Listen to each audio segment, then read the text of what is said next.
Biz unlu mamul işleriyle uğraşıyoruz. Bu yöresel ürünlerimizi çıkarıyoruz. Süryani çöreklerimiz var, Paskalya çöreğimiz var. Asıl ilk çıkan çöreğimiz Mardin çöreğidir, büyük olanlardır. Sonrasında modernleşip içine hurma katılıp Süryani çöreği olarak millete tanıtıldı. Yani bu yeni modern olmuş, bir 6-7 yıllık bir modernlik bu.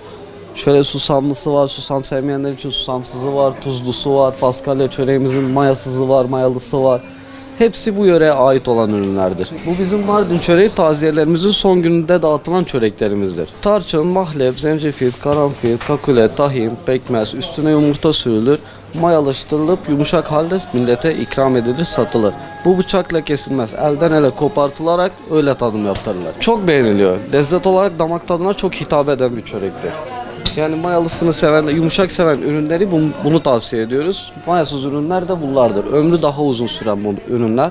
Bunun ömrü 10 günlük falan kalıyor. Üretimlerin hepsi de bize aittir. Dışarıdan getirdiğimiz ürün yok. Yurt içinde satışlarımız gerçekleştiriliyor. Mardin çöreği de 25 liradan başlıyor. Tamam.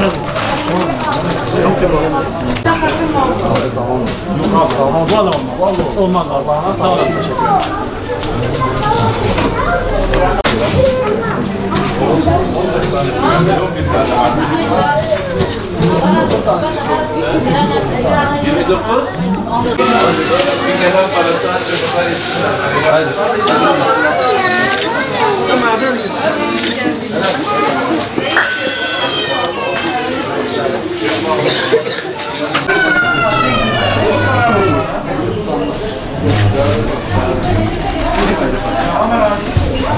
Bir tane 1 kilo olacak. Abla onlar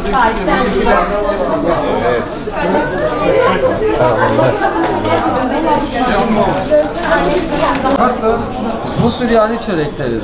Bizim Mardin çörekleri. Şöyle susamlısı var, susamsızı var. İçinde hurma, mahlep, tarçın, zencefil, karanfil, kakule, tahin, pekmez. Şekerle maya içermez.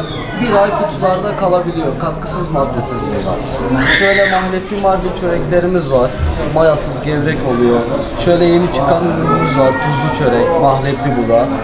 Geri kalanları birbirine benzerdir tadı olarak. Ama tatlı olarak ürünler şunlar, tuzlu ürün sadece bu mahlepli olan.